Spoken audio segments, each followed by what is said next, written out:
It's 1,000 subscriptions on Trans Youth channel, which means show and tell. Throughout the previous week, you've seen everyone else's and everything, and I'm not gonna lie, I had a lot of trouble doing mine. But what I decided to do was let you guys in on a little bit of my professional life, a little bit of my work, and very personal life. And I also wanted to show you guys something that was very important to me. And the one thing that covered all of those was my art. I have been planning for a while now a art piece that has to do with my transition, a self-portrait, and along with every art piece, I also have a quick poem that goes along with it as like an artist description. I'm a huge fan of symbolism, and I'm a huge fan of fine art. So what I decided to do was kind of just like Kit, I created a progress video. And along with that, I vocalized my poem and I tossed that in as audio. So I hope you guys enjoy it. It's actually a rather long video, unfortunately, because it's a lot of work condensed into a very sped up video. And unfortunately,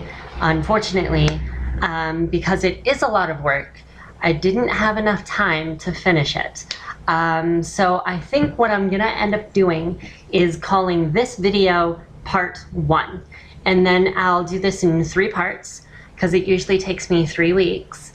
And I'll record it all and everything, and then I'll just toss it up as like an ending to all of my videos, just an extra 5 minutes of me working on the piece.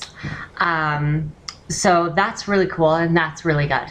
Otherwise, I really hope you guys enjoy it. And if you have any other questions, then by all means, ask them. Otherwise, that's pretty much it.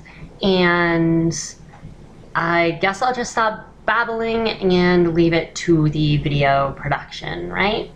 Yeah. Okay, guys, enjoy.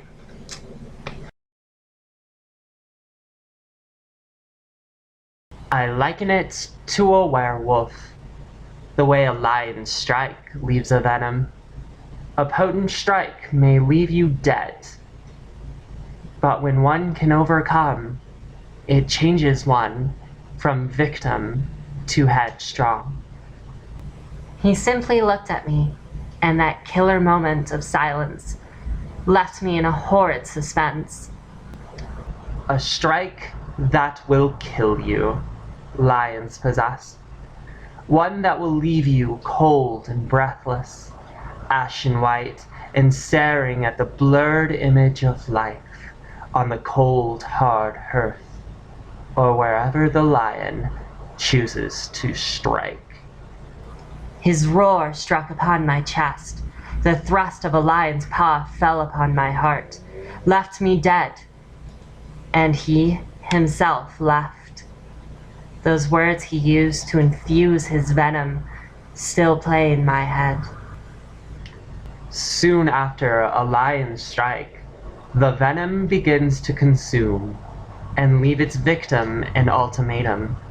Let the cruel word's venom sow into you a sense of insecurity, depression, and woe.